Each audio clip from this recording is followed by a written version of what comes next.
नमस्कार दोस्तों। हाथी ने तोड़ा यमराज का घमंड। एक समय की बात है, एक हाथी की मृत्यु हो गई। मृत्यु के बाद हाथी की आत्मा यमलोक पहुंची। तब वहां पर हाथी के कर्मों का लेखा जोखा निकाला गया तो पाया गया कि हाथी अपने जीवन में काफ़ी अच्छे से रहा है। तब यमराज ने हाथी से कहा, अरे हाथी, तुमने तो अपने जीवन में कोई बुरे कार्य नहीं किए हैं, तुम्हारे कर्म भी काफ़ी अच्छे रहे हैं, इसलिए मैं तुमसे तुम्हारी इच्छा पूछ रहा हूँ। बताओ तुम्हें क्या चाहिए, तुम्हारी सबसे बड़ी मनोकामना क्या है। यमराज जी, अगर वाकई में आप मेरे कर्मों से प्रसन्न हैं और अगर मेरा दूसरा जन्म होना है तो मुझे किसी भी जीव में जन्म दे दीजिए, लेकिन मेरे ऊपर किसी मनुष्य का अधिकार ना हो। मैं मनुष्य के बंधन में ना रहूं, क्योंकि मनुष्य के साथ रहना सबसे कठिन कार्य होता है। हाथी की इस बात को सुनकर यमराज काफ़ी हैरान हो जाते हैं। वह कहते हैं, ये तुम क्या कह रहे हो गजराज? मैं तो यही जानता हूँ कि मनुष्य जाति सबसे अच्छी होती है, वो सबसे ज़्यादा बुद्धिमान होते हैं। हाथी कहता है कि यमराज जी, यही तो परेशानी है कि मनुष्य जाति सबसे ज़्यादा बुद्धिमान होती है। आपको इंसानों के विषय में शायद ज़्यादा जानकारी है नहीं, इसलिए तो आप ऐसी बातें कर रहे हैं। कैसी जानकारी नहीं है मुझे? तुम खुद देखो, यहाँ पर कितने मनुष्य खड़े हैं, उन्हें उनके कर्मों के अनुसार जो मिले उसे बिना किसी परेशानी के स्वीकार करते हैं। ऐसे में हाथी कहता है कि महाराज, मतलब आपका अब तक किसी जीवित इंसान से पाला नहीं पड़ा है, ये तो मृत है, ये तो सिर्फ मनुष्य की आत्माएं हैं। किसी जीवित मनुष्य से मिलिए तो आपको पता चले। ऐसे में यमराज काफ़ी हैरान हो गए। तब यमराज ने कहा, ठीक है, तुम्हारी बात को आजमाने के लिए मैं तुम्हारे मालिक को यहीं जीवित मंगाता हूँ। अगर तुम्हारी बात सत्य निकली तो तुम जो कहोगे मैं वैसा ही करूँगा, लेकिन अगर तुम्हारी बात गलत साबित हुई तो तुम्हें वापस उसी मालिक के पास जाकर रहना होगा जहाँ तुम पहले थे। हाथी ने अब यमराज की शर्त मंजूर कर ली। यमराज को भी हाथी की बातें काफ़ी दिलचस्प लगी और वो किसी जीवित मनुष्य से मिलकर उसके बारे में जानने को उत्सुक हो गए। उन्होंने अपने यमदूतों को आदेश दिया, जाओ, जाकर इसके मालिक को जीवित ले आओ। यमराज की आज्ञा मानकर 4 यमदूत हाथी के मालिक को लेने धरती पर पहुंच गए, लेकिन अब उनके सामने परेशानी यह थी कि जीवित मनुष्य को लेकर जाए तो जाए कैसे। इसीलिए वो लोग उसके सोने का इंतजार करने लगे। जब हाथी का मालिक पलंग पर सो गया तो यमदूतों ने पलंग सहित उसे उठा लिया और यमलोक की तरफ उड़ चले।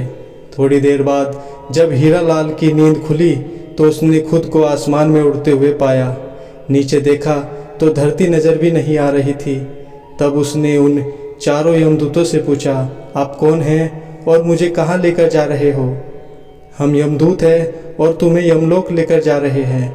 तब हीरालाल कहता है, यमलोक तो लोग मृत्यु के बाद जाते हैं, लेकिन मैं तो जीवित हूँ। इस पर यमदूत ने कहा, आज वहाँ पर जीवित व्यक्ति की ही ज़रूरत है। दरअसल एक हाथी ने यमराज से कहा है कि जीवित व्यक्ति को लेकर आओ, तब आपको पता चलेगा। अरे वो तो मेरा हाथी ही है जिसकी आज ही मृत्यु हुई है, लेकिन उसने मुझे ऊपर बुला लिया। तब परेशान हीरालाल ने कोई तरकीब लगाने की सोची ताकि उसका जीवन सुरक्षित रहे। इधर उधर देखने पर उसे उसके पलंग पर ही एक कलम और कागज मिल गया। उसने उस पर कुछ लिखा और थोड़ी देर में ही यमलोक पहुंच गया। जब वो यमराज के सामने पहुंचा तो यमराज जोर जोर से हंसने लगा और हाथी की तरफ देखकर बोले, ये लो तुम्हारा मालिक आ गया।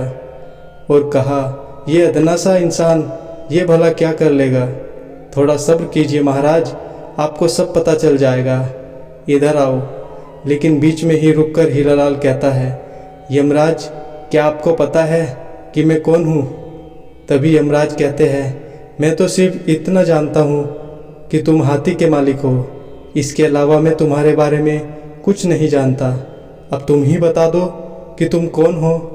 तब हीरालाल वह कागज़ यमराज को देते हुए कहता है, यह लीजिए, आप खुद ही पढ़कर जान लीजिए कि मैं कौन हूँ। ये वही कागज़ था जिस पर उसने आते हुए कुछ लिखा था। जब यमराज जी ने वो कागज़ खोलकर पढ़ा तो हैरान रह गए और अपने सिंहासन से नीचे उतर आए। इसके बाद यमराज ने खुद हीरालाल को अपने सिंहासन पर बैठा दिया।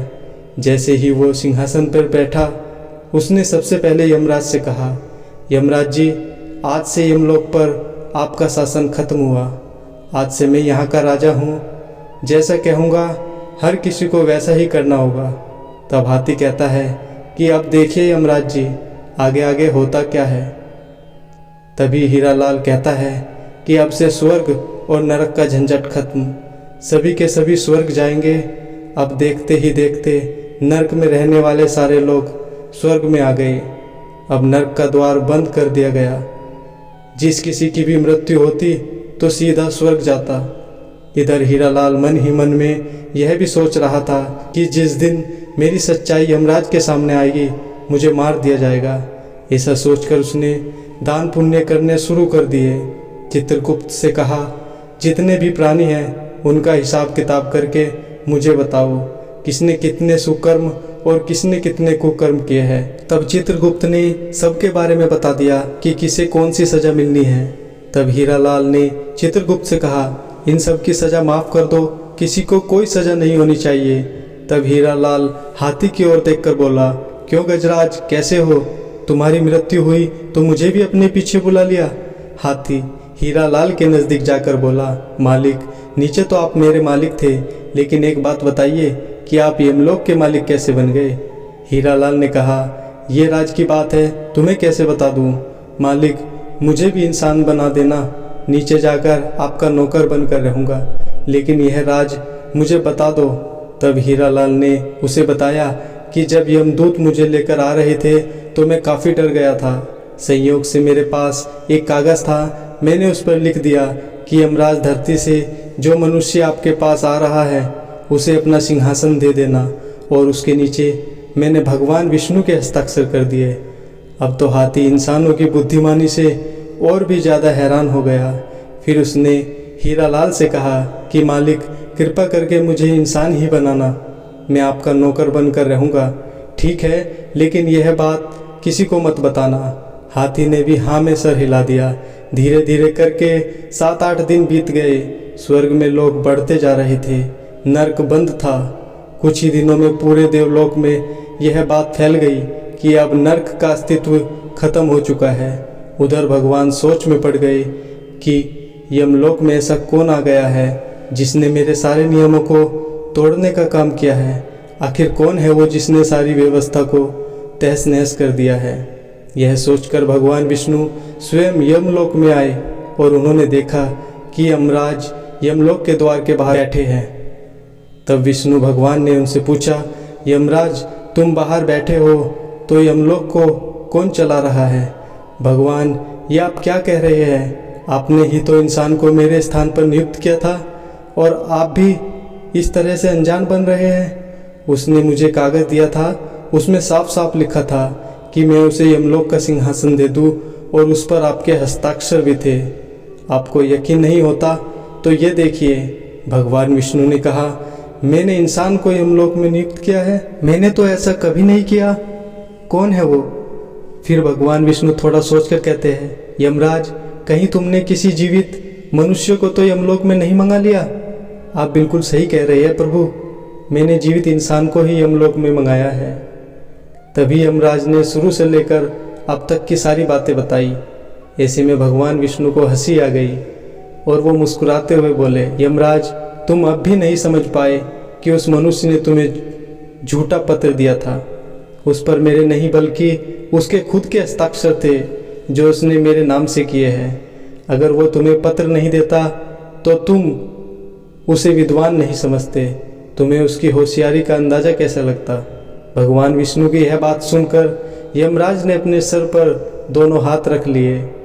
अब उन्हें सारा माजरा समझ में आ चुका था और उन्होंने भगवान विष्णु से कहा, भगवान, इस मनुष्य की रचना तो आपने काफ़ी अद्भुत की है।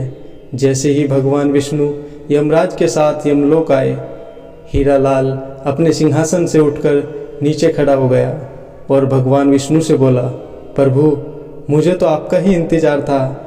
मैं कब से यही सोच रहा था कि कब आपके दर्शन होंगे और मुझे इस कार्य से मुक्ति मिलेगी। तब भगवान ने मुस्कुराते हुए कहा, तुम बहुत चालाक हो। देखो यमराज, जीवित व्यक्ति को यमलोक बुलाने का क्या परिणाम हुआ। जब इसे लगा कि मैं इसे दंड देने वाला हूँ तो यह मुझे खुश करने में लग गया। किसी भी इंसान को समझना किसी के लिए आसान नहीं है। यमराज ने हाथी से कहा, गजराज, तुम शर्त जीत गए। मैं अब तक यही समझता था कि हम देवताओं से अधिक समझदार और कोई भी नहीं है, परंतु मैं गलत था।